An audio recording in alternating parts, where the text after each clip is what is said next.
오늘은 왕들의 이야기 마지막 시간입니다. 요시야 두 번째 시간부터 여호아스, 여호야김, 여호야킨, 시드기야, 그리고 유다 멸망까지 나누겠습니다. 먼저 요시야입니다. 요시야는 아몬의 아들입니다. 8살의 왕이 되었고요. 31년간 통치했습니다. 그에 대한 평가는 요시야가 여호와 보시기에 정직히 행하여 그의 조상 다윗의 모든 길로 행하고 좌우로 치우치지 아니하였더라. 그는 하나님 보시기에 아주 정직하였고 율법을 잘 지킨 왕이라고 평가하고 있습니다. 그의 생애 주요 사건은 우상을 제거한 일, 그리고 성전 수리를 했는데 여기서 결정적으로 율법책을 발견합니다. 그리고 그 율법책에 기록된 대로 살아오지 못했음을 그가 뼈저리게 깨닫고 회개함으로써 하나님의 말씀에 기록된 대로 행하려고 했습니다. 그것의 첫 번째 증거가 바로 유월절입니다. 이전 왕까지는 히스기야가 유월절을 지켰었지만 1월 유월절을 지키지 않고 2월 달로 미뤄서, 즉 1월 14일에 지키는 것이 온전한 유월절인데 그렇게 하지 않았는데, 요시야는 하나님께서 말씀하신 그대로 유월절을 지킨 왕입니다. 그 사건이 바로 요시야 18년째입니다. 요시야 18년째는 그의 통치에 큰 전환기를 맞이했는데 그 계기가 바로 율법책의 발견이었고, 이를 통해서 소위 종교개혁을 일으켜서 우상들을 다 제거하고 다시 여호와 하나님을 믿는 그러한 신앙을 갖자 하면서 주도권을 행사한 것이 바로 요시야 왕입니다. 요시야 왕의 종교개혁, 요시야와 같이 마음을 다하며 뜻을 다하며 힘을 다하여 모세의 모든 율법을 따라 여호와께로 돌이킨 왕은 요시야 전에도 없었고 후에도 그와 같은 자가 없었더라. 여러분, 신명기에 하나님께서 쉐마 이스라엘, 즉 신명기 6장 4절부터 보면은 들으라 이스라엘아 하면서 이렇게 말합니다. 너희는 마음을 다하고 뜻을 다하고 힘을 다하여 주 너의 하나님을 사랑하라. 그런데 그것과 똑같은 말이 바로 요시야에게 기록되어 있다는 것이죠. 요시야는 하나님의 말씀대로, 신명기에 기록된 하나님의 말씀대로 행하려고 했던 바로 하나님 보시기에 아주 정직한 왕이었고, 그의 이러한 모습을 한마디로 정의한다면 준수, 잘생긴 것도 준수한 거지만 하나님의 율법을 그대로 지켰다, 준수했다라고 말할 수 있는 왕인 것입니다. 우리도 신앙생활하면서 그저 내 생각에 옳은 대로, 이것이 그냥 맞겠지, 이것이 쭉 해오던 거니까 이대로 하면 되겠지가 아니라 우리의 행함과 우리가 생각하는 그 모든 것들이 말씀 앞에 합당한지를 살펴보고 그대로 준수하는 우리 모두가 되기를 축복합니다. 그럼 이 요시야의 종교개혁이 정말 성공적이었을까? 사실 그렇지 않습니다. 그러나 여호와께서 유다를 향하여 내리신 그 크게 타오르는 진노를 돌이키지 아니하셨으니 이는 므낫세가 여호와를 경노하게 한 그 모든 경노 때문이라. 요시야가 종교개혁을 하였고 회개하였고 이스라엘 유다 백성들이 정상적으로 하나님께 돌아왔다면 하나님께서 과연 이런 뜻을 므낫세가 아무리 큰 죄를 지었더라도 하나님의 성향상 우리가 알고 있는 하나님의 모습은 그 죄를 용서하시거나 아니면 심판을 뒤로 미루셔야 하는데, 그렇지 않고 계속해서 유다를 향한 하나님의 진노는 불타오르고 있다라고 말씀하면서 끝에 보시면 내가 택한 이 성 예루살렘과 내 이름을 거기에 두리라 한 이 성전을 버리리라. 하나님께서 택하신 곳 예루살렘, 하나님의 성전을 버리겠다 하시니 이 요시야의 종교개혁에 뭔가 문제가 있는 것은 아닌지 생각해 볼 수 있는 것이죠. 유다의 왕 아몬의 아들 요시야 왕 13제부터 오늘까지 23년 동안 누가 활동했습니까? 예레미야 선지자가 활동했다고 합니다. 그래서 하나님께서 예레미야를 통해 꾸준히 하나님의 뜻을 전했는데 결론은 무엇입니까? 여호와의 말씀이 내게 임하기로 내가 너희에게 꾸준히 일렀으나 너희가 순종하지 아니하였느니라. 요시야 18년에 분명 종교개혁을 했고 그 이후로 요시야가 계속해서 하나님 말씀대로 순종하고자 애썼는데 정작 결과는 무엇입니까? 순종하지 아니하였더라. 그러니까 요시야 18년 6월절에 참여하고 하나님의 언약을 갱신했던 유다 백성들의 모습은 그저 거짓 맹세였다는 것입니다. 예레미야 5장 1절에 보면은 너희는 예루살렘 거리로 빨리 다니며 그 넓은 거리에서 찾아보라. 무엇을 찾아봅니까? 의인 한 사람을 찾아봐라. 의인 한 사람이라도 있으면 내가 이 성읍을 용서하리라. 그런데 있다는 겁니까? 없다는 겁니까? 없다는 것이죠. 그들이 하나님 앞에서 보여준 그런 언약 갱신이나 우리가 주의 말씀대로 살겠습니다. 라고 말한 그 모든 것들은 실상은 뭐라고요? 거짓 맹세니라. 그러니까요. 요시야의 종교개혁은 성공이다 실패다? 실패였다는 것입니다. 좋은 왕이었고 하나님 말씀을 본인은 준수하고 많은 백성들이 그렇게 살기를 원하는 마음으로 우상을 제거하고 종교개혁을 실행했으나 결론은 실패했다라는 것을 볼 수 있고 볼 수가 있는 것이죠. 그리고 시간이 흘러 요시야가 31년을 다스리고 39에 죽었는데 아마 그쯤일 것입니다. 요시야 당시에 애굽의 왕 바로 느고가 아수르 왕을 치고자 하여 유브라데 강가로 올라가므로 요시야가 맞서 나갔더니 애굽 왕이 요시야를 무깃도에서 만났을 때 죽인지라.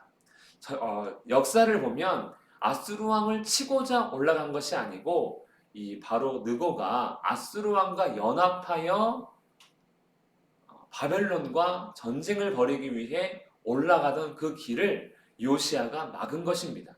그때 이 바로 느고가 요시야를 죽이게 된 것이지요. 이것은 역대기에 더 기록이 잘 나타나 있습니다. 이 모든 일 후 곧 요시야가 성전을 정돈하기를 마친 후에 애굽 왕 느고가 유브라데 강가에 갈그미스를 치러 올라왔으므로 요시야가 나가서 방비하였더니 갈그미스 전투는 역사적으로 아주 중요한 싸움입니다. 아수르가 멸망당하고 애굽이 몰락하고 바벨론이 이 중동 지역의 패권을 차지하는 그러한 교두보가 된 전쟁이 이 갈그미스 전투인데 요시야가 그 중간에 그 먼저 한번 개입을 했었다는 것이지요. 바로 느고가 갈그미스로 올라가는 그 길을 요시야가 무깃도라는 곳에서 막은 것입니다. 무깃도는 우리가 알고 있다시피 요한계시록에 나오는 이 아마겟돈 전쟁이 일어나는 그 최후의 전쟁이 일어나는 장소이고 히브리어로는 이제 무깃도, 헬라어로는 아마겟돈이 됩니다. 갈그미스는 저 중동 지역 북쪽에 터키 입구 쪽에 있는 그런 지역인데 이 지역에서 애굽과 아수르의 연합군이 이 바벨론 연합군과 대치하다가 전쟁을 한 장소입니다. 아수르가 바벨론에 밀려 이 갈그미스 쪽까지 후퇴를 하였고 이에 애굽이 북상을 해서 아수르를 도와 이 바벨론의 팽창을 막고자 했던 것이지요. 하지만 이 전쟁에서 애굽과 아수르 연합군이 패배를 하고 아수르는 이제 멸망을 당하고 애굽은 자신들이 원래 있던 이 아프리카 북쪽 나일강 지역으로 패퇴를 하고 이 중동 지역을 바벨론을 차지하는데 그 차지한 지역에 어디가 포함되어 있습니까? 가나안 땅도 포함되어 있습니다. 이 사건 전에 이제 느고가 갈그미스로 올라가는 길이죠. 그런데 요시야가 그것을 알고 무깃도에서 바로 느고를 막고자 합니다. 아마 이것은 아수르가 북이스라엘을 멸망시키고 유다를 침공했던 그러한 나라이기 때문에 애굽이 도와서 아수르가 다시 재개하는 것을 막고자 함이 아니었을까? 왜냐하면 바벨론은 아직 유다를 공격한 적이 없기 때문입니다. 그래서 바로 느고를 요시야가 막았는데 바로 느고가 아주 희한한 말을 합니다. 하나님이 나에게 명령하사 속히 가라 하셨은즉 내가 갈그미스로 가는 이유는 너희의 하나님께서 나에게 명령해서 가는 거다라고 하는 것이죠. 그래서 하나님께서 지금은 나와 함께 하시니까 그대는 하나님을 거스르지 말라. 그대를 멸하실까 하노라. 이 바로 느고가 하는 말을 우리가 그대로 믿어도 되고 안 믿어도 되지만 어쨌든 그가 지금 갈그미스로 가는 것은 매우 중요하다는 것을 요시아에게 전하고 있고, 그런데 요시아가 이것을 듣고 어떻게 판단할까요? 제가 요시아면은 그 말을 제대로 믿지 않을 것입니다. 자신한테 하나님이 말씀하시는 것은 믿겠지만 이방인의 왕에게 하나님께서 말씀하시고 그와 함께 하신다, 나와 함께 하고 있다, 이 말을 세상에 누가 믿겠습니까? 그러니 요시아가 싫든 좋든 그 말을 받아들이지 않았을 것이고, 그는 끝까지 여기 말씀을 보면 오히려 변장하고 느고와 싸우고자 합니다. 그러니까 이제 하나님의 입에서 나온 느고의 말을 듣지 아니하고 무기또 골짜기에 이르러서 싸울 때 활 쏘는 자가 요시야 왕을 쏜지라.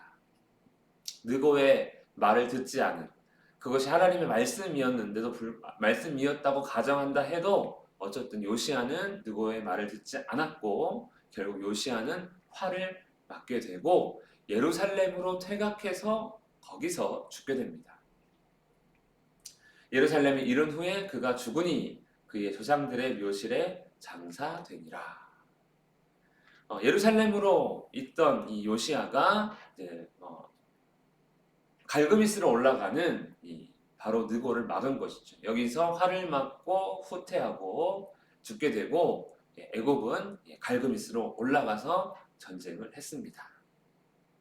예레미야는요, 이 요시야 왕은 하나님 마음에 합한 아주 좋은 왕이었거든요. 그래서 그의 죽음을 슬퍼해서 애가를 지어 부르기도 합니다.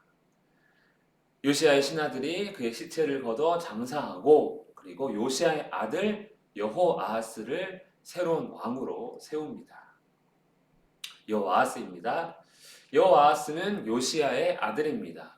그는 아버지가 갑작스럽게 죽어서 준비되지 않았을 수도 있지만 어쨌든 23살의 왕이 되었고 단 3개월만 통치합니다.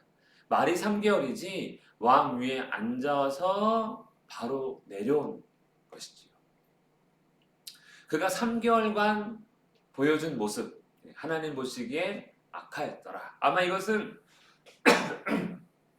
그의 3개월의 모습보다는 그가 살아온 인생의 모습일 것인데, 여호아스 그리고 여호야김, 여호야킨, 시드기야 이 4명의 왕이요 다 똑같은 평가를 받습니다. 아버지 요시야가 하나님 앞에서 출중한 인물이었지만 그의 4명의 아들은 불행히도 3명의 아들과 1명의 손자는 불행히도 하나님 보시기에 악한 왕이었습니다. 바로 느고가 갈그미스로 올라갈 때 요시야가 막았습니다. 그리고 이 막은 것으로 인해 늦게 올라갔겠죠. 아무래도 여기에 대해서 이 갈그미스로 올라가던 애굽의 느고가 유다 왕에게 벌금을 매깁니다. 너희가 내가 전쟁하러 올라가는 그 길을 막았기 때문에, 그래서 내가 손해를 봤기 때문에 너희가 좀 갚아야 되겠다라는 것이죠. 그래서 은 100달란트와 금 1달란트를 벌금으로 부과했습니다. 이제 이것을 갚아야 하는 것이지. 그런데 갚을 능력이 얼마나 있었겠습니까? 갚을 능력이 얼마나 있는지 모르겠지만 중요한 건 갈그미스로 올라갔던 이 느고가 어떻게 되었습니까? 패배하고 내려왔다는 거예요. 아마 그는 요시야에게 아니면 유다에게 굉장히 화가 나 있었을 것입니다. 정상적인 전력으로 올라가도 바벨론을 이길까 말까 했을 텐데 요시야가 중간에 회방하는 바람에 아무래도 전력에 누수가 좀 생기지 않았겠습니까? 그럼에도 그렇게라도 올라갔는데 패배하고 내려왔으니 얼마나 유다를 향한 화가 있었겠습니까? 그래서 그는 내려오는 길에 여호아스를 잡아서 애굽으로 가버립니다. 그리고 그의 형제인 여호야김, 엘리야김을 세워서 여호야김으로 이름을 고쳐버리고 여호아스를 데리고 가서 여호아스는 거기서 죽게 됩니다. 그러니까 여호아스가 요시야가 왕이 되었고 죽었고 여호아스가 왕이 되었는데 그 사이에 갈그미스 전쟁이 3개월이 지난 것이죠. 올라갔다가 패배하고 내려오면서 여호와스를 바로 잡아가 버리고 애굽에 충성할 만한 이 엘리야김, 여호야김을 이제 왕으로 세워서 소위 말하는 친 이집트 정권을 세워놓고 간 것입니다. 여호아스에 대해서 예레미야가 이렇게 말합니다. 너희는 죽은 자를 위하여 울지 말며 그를 위하여 애통하지 말고 잡혀간 자를 위하여 슬피 울라. 그는 다시 돌아와 그 고국을 보지 못할 것임이라. 그가 이곳으로 다시 돌아오지 못하고 잡혀간 곳에서 그가 거기서 죽으리니 이 땅을 다시 보지 못하리라. 여호아스에 대한 예언인데 그대로 성취가 되었고 그는 잡혀가서 거기서 죽음을 맞이하고 그의 아들 여호야김이 왕위를 이어갔습니다. 여호야김은 여호아스의 아들이 아니라 요시야의 아들이자 여호아스의 아마 형일 겁니다. 형. 25세의 통치를 시작했고요. 11년간 유다의 왕으로서 통치하게 됩니다. 그에 대한 평가는 여호아스와 동일하게 하나님 보시기에 악을 행한 자입니다.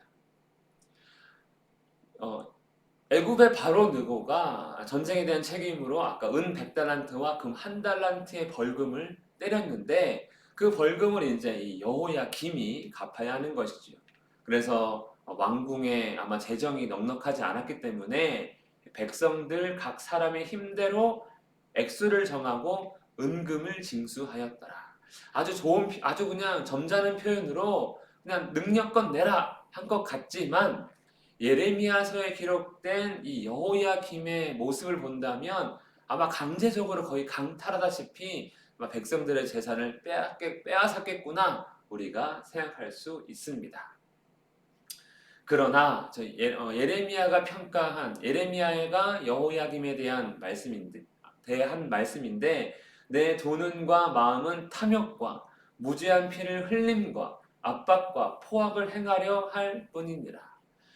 이 여호야김은요 므낫세 그 앞에 아하스 이 모든 이 유다의 악한 왕들보다 더 악한 행동을 행한 인간적으로는 하나님 보시기에는 그것이 단 한 줄 하나님 보시기에 악을 행했다라고 표현할 수 있지만 그에 대한 예레미야서의 기록을 보면 므낫세나 아하스보다도 더 악한 그런 모습을 볼 수 있습니다. 그래서 그 악한 왕의 최후에 대한 예언인데 그가 끌려 예루살렘 문 밖에 던져지고 나귀같이 매장함을 당하리라. 여러분 나귀가 죽으면 그 시신을 수습해다가 장사를 잘 지내주지 않습니다. 그냥 짐승일 뿐인 것이죠. 그저 그냥 대충 묻어놓고 많은 것이 나귀의 매장인데 이 왕임에도 불구하고 그러한 비참한 죽음으로 끝나게 될 것이다. 이것이 이제 여호야김에 대한 하나님의 예언입니다. 여호야김이 얼마나 악한 왕인지 한 단면을 볼 수 있는데요. 예레미야서를 보면 왕이 여후디를 보내어 두루마리를 가져오게 하매 여기서 왕은 여호야김입니다. 두루마리는 예레미야가 하나님의 말씀을 받아서 기록한 그의 비서라고 할 수 있는 바룩이 기록한 하나님 말씀이고 이 말씀은 백성들에게 한번 낭독되어서 백성들에게 하나님의 말씀을 전했던 그러한 두루마리인데 그 두루마리를 가져오라는 것이죠. 여우디란 사람이 그 두루마리를 가져와서 이제 왕 앞에 낭독을 합니다. 그때가 언제냐면 아홉째 달이라 우리나라로 따지면 12월 1월 달 그러니까 한겨울에 때인 것이죠. 그때 왕이 겨울궁전에 앉았고 그 앞에는 불피운 화로가 있더라. 이스라엘이나 유다는 여름궁전과 겨울궁전이 있는데 아마 겨울궁전은 아마 크기가 좀 작고 단열이 좀 잘 되게 만들지 않았겠습니까? 겨울은 거기서 통치를 하는 것이죠.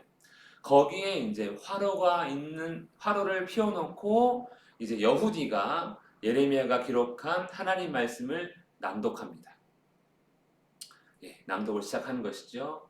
그때 여후디가 서너 쪽을 낭독하면 왕이 면도칼로 그것을 베어서 화로불에 던져서 하나님 말씀을 태웁니다.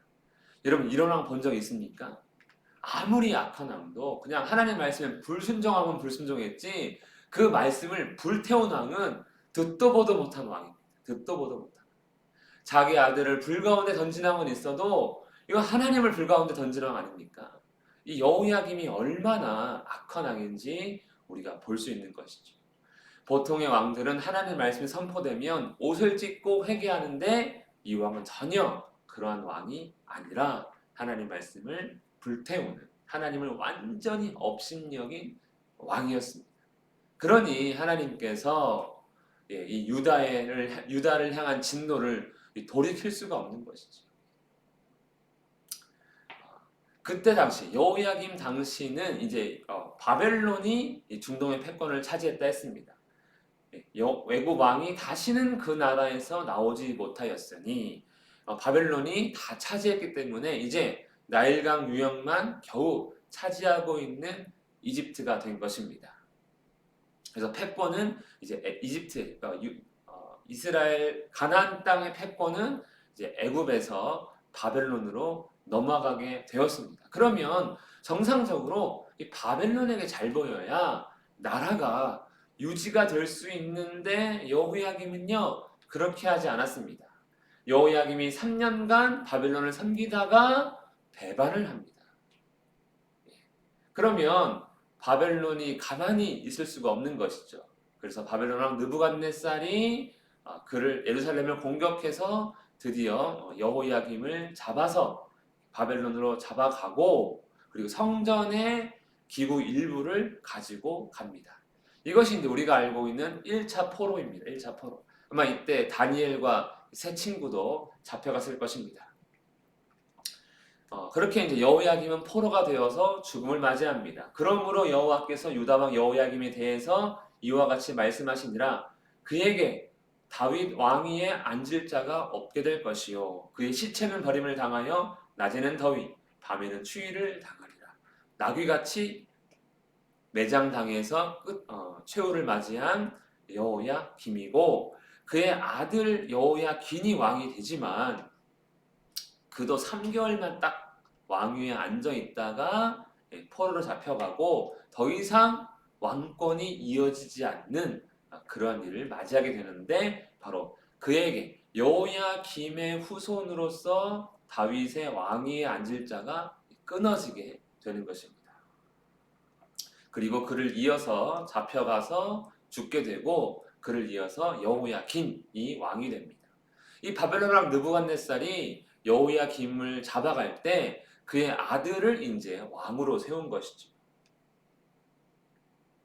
여호야긴은 18세에 왕이 되었고 여호아하스와 마찬가지로 3개월간 통치합니다. 여호야긴에 대한 평가 역시 하나님 보시기에 악을 행하였더라. 그때 바벨론 왕 느부갓네살이 예루살렘에 올라와서 예루살렘을 애워쌉니다. 왜 그랬을까요? 여호야긴도 친바벨론파가 친바벨론 정책을 펴지 않았던 것이지요. 그리고 여호야긴은 바로 둘러싸이자 바로 항복을 하게 됩니다. 그리고 역시 포로로 잡혀서 바벨론으로 가게 되는데 그때 이제 느부갓네살이 성전 보물, 왕궁 보물 그리고 필요한 것들을 다 물건들을 가지고 가고 뿐만 아니라 많은 사람들 모든 백성과 모든 지도자와 모든 용사 만명과 모든 장인과 대장장이를 사로잡아 그러니까 나라에 필요한 주요 사람들 그러니까 학식이 높거나 기술이 있거나 하는 그래 나라를 다시 세우지 못하도록 주요 인물들을 포로로 잡혀가는데 이것이 이제 2차 포로 사건입니다. 2차 포로. 이때 잡혀간 사람들이 아마 모르드게나 에스더 그리고 에스겔 이런 사람들이 있습니다. 그리고 왕 여호야긴도 잡혀가게 됩니다. 많은 사람들이 이제 포로로 잡혀가서 바벨론에 이르게 되고 여호야긴을 포로로 잡아가고 이제 그의 숙부 그러니까 그에게 이제 뭐 큰아버지나 뭐 작은아버지가 되겠죠. 숙부 mat단이야를 왕으로 세우는데 그 mat단이야의 이름을 바꿔서 시드기야로 고쳐 부릅니다. 그래서 왕이 여호야긴에서 시드기야로 바뀝니다. 시드기야는 요시야의 아들이에요. 그러니까 요시야의 아들 여호아스, 여호야김 그리고 마지막 시드기야까지 이 세 명의 아들이 왕위를 갖게 되지만 아들 셋이 다 왕위에 앉는다는 건 좋은 일이 아닙니다. 정상적인 세습이 이루어지지 않았다는 건 나라에 큰 문제가 있다는 그런 의미이기도 하니까 요시야 보기에도 마음이 아플 것인데 이 시드기야가 그럼 좋은 왕이었냐? 아까도 말씀드렸다시피 하나님 보시기에 악한 왕입니다. 그는 21살의 왕이 되어서 11년간 통치합니다. 그가 여호야김의 모든 행위를 따라 여호와 보시기에 악을 행하였다. 그리고 예레미야 선지자가 유다 멸망까지 함께 있었지만 예레미야 선지자가 하나님 말씀을 일러도 그 앞에서 겸손하지 아니하였다. 역시 시드기야도 악한 왕입니다. 시드기야가 친바벨론 성향으로 왕이 되었을지는 모르겠지만 어쩐 다시 또 바벨론을 배신합니다. 왜 이스라엘 이 왕들은요 바벨론을 끊임없이 배신하고 친 이집트 성향을 보일까? 그것은 이집트가 바로 전통적인 강국이었기 때문이 아닐까. 그래서 다시 이집트는 언젠가 다시 강해지기 때문에 이집트와 관계를 좋게 해야 된다. 바벨론은 신흥 강국이니까 나라가 불안할 것 같으니까 언제 망할지 모른다. 뭐 이런 생각을 했는지 이 시드기야 주변에는 친애국파 신하들이 많았습니다. 그래서 아마 바벨론을 배신하고 애굽에 붙자한 것이죠. 하지만 이 이집트는요, 이 바벨론 이후에도 페르시아, 헬라, 로마 이르기까지 나라가 세워지지 않습니다. 오히려 이 이후 페르시아 때는 아예 멸망을 당하고 나라가 사라지게 잠시 동안 사라지게 되는 일까지 경험합니다. 시드기야가 이렇게 바벨론 왕을 배반하니까요. 시드기야 9년에 바벨론 왕이 예루살렘을 포위해서 11년까지 시드기야 11년까지 그러니까 3년간 포위합니다. 그러면 뭐가 떨어집니까? 당연히 음식이 떨어지겠죠. 그러면 견딜 수 있는 사람은 없습니다. 그리고 이제 꾸준히 바벨론이 계속해서 예루살렘 성을 공격하니까요. 예루살렘 성도 많이 망가지고 곧 함락에 이르게 될 것입니다. 그때 그 성벽이 파괴되면 많은 사람들이 파괴된 성벽으로 도망을 가기 시작합니다. 그 틈바구니에 누구도 있습니까? 시드기야도 있는 것이죠. 백성들도 도망가고 군사들도 도망가고 시드기야도 그 무리 틈에 섞여 도망가다가 잡혀서 바벨론 왕 앞에 무릎을 꿇리게 됩니다. 그때 그들이 어떻게 했습니까? 시드기야의 아들들을 그의 눈앞에서 죽이고 시드기야의 두 눈을 빼고 노사슬로 그를 결박하여 바벨론으로 끌고 갔더라. 시드기야는 바벨론에서 죽게 되었습니다. 그리고 이제 느부갓네살 이제 더 이상 바벨론은 왕 느부갓네살은 유다의 왕을 세우지 않습니다. 세우면 배신하고 세우면 배신하고 세우면 배신하기를 3번쯤 하니까 아예 멸망으로 결정을 내려버리는 것이죠. 그래서 왕궁을 허물고 성전을 허물고 불태우고 약탈하고 많은 귀한 것들을 다 바벨론으로 가지고 가고 예루살렘 성벽을 허물어서 끝내는 유다가 사라지는 왕이 사라지고 나라가 사라지는 바벨론의 일부가 되는 그런 멸망을 맞이하게 됩니다. 성전이 약탈당하는 그러한 그림입니다. 그리고 예루살렘에 남아있던 백성들 3분의 에스겔 선지자 예언대로 3분의 1은 흩어지고 3분의 1은 칼에 죽고 3분의 1은 불타 죽는 그러한 고난과 고통을 당하게 되고 누구만 남습니까? 비천한 사람들. 그러니까 아무리 많아도 별로 도움이 되지 않는 그러한 사람들만 남겨두어서 유다의 재건을 꿈도 꾸지 못하게 만드는 것이 이제 바벨론 왕 느부갓네살의 모습이고, 유다는 이렇게 멸망을 하게 됩니다. 포로들이 이제 바벨론으로 잡혀갔던 루트가 아마 저렇게 잡혀갔을 거라고 이제 예상을 합니다. 유다의 멸망을 슬퍼한 선지자가 이제 예레미야죠. 그는 예레미야 애가, 예레미야서 다음에 있는 아주 짧은 성경인데 바로 예루살렘의 멸망, 유다의 멸망을 슬퍼하며 부른 노래입니다. 예루살렘을 공주, 아름다운 처녀로 비유하고 있어요. 슬프다 이성이여, 전에는 사람들이 많더니 이제는 어찌 그리 적막하게 앉았는고, 전에는 열국 중에 크던 자가 이제는 과부같이 되었고, 전에는 열방 중에 공주였던 자가 이제는 강제 노동을 하는 자가 되었도다. 그러면서 이제 히브리 알파벳의 순서에 맞게 노래를 계속해서 부르는, 슬픈 노래를 부릅니다. 예루살렘 멸망에 대한 그림입니다. 그런데 우리 아까 왕 이야기 나눌 때 죽지 않은 왕이 하나 있어요. 죽었다 했는데 제가 한 사람은 죽었단 말을 안 하고 마지막 시드기야도 죽었다고 했죠. 누가 죽지 않았습니까? 여호야긴이 죽지 않았어요. 그가 21살입니까? 거기 왕이 되었는데 사로잡혀 갔는데 안 죽고 37년 동안 포로가 되어 있다가 느부갓네살의 아들 에윌 무로닥이 즉위한 그때 에윌 무로닥이 그를 포로에서 해방시켜주고, 그렇다고 유다로 돌려보내진 않았습니다.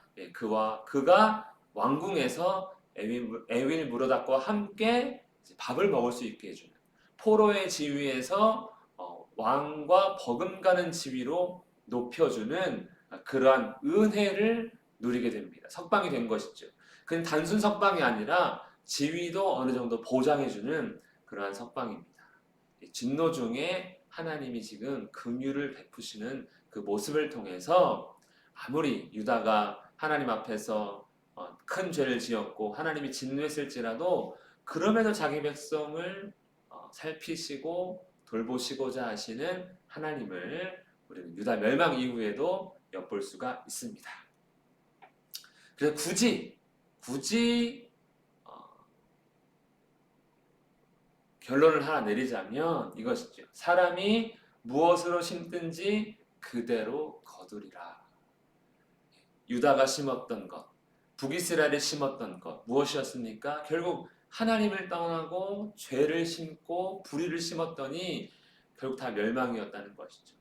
그 와중에 의를 심은 사람들, 하나님께 순종한 왕들은요, 영광을 누렸고 은혜를 맛봤으며 하나님 이 땅 가운데 이 세상에서 영향력을 끼치는 그러한 삶을 살았던 것을 볼 때 우리가 살아가면서 우리가 왕으로서 사는 건 아니지만 하나님의 자녀로서 무엇을 심어야 할지 그것을 우리가 생각해보고 하나님의 말씀과 합한 의를 심는 자로서 하나님의 백성으로 살아가는 우리 모두가 되기를, 그래서 정말 하나님의 왕 같은 제사장의 멋진 모습을 누리는 우리 모두가 되기를 예수님의 이름으로 축복합니다. 마치겠습니다.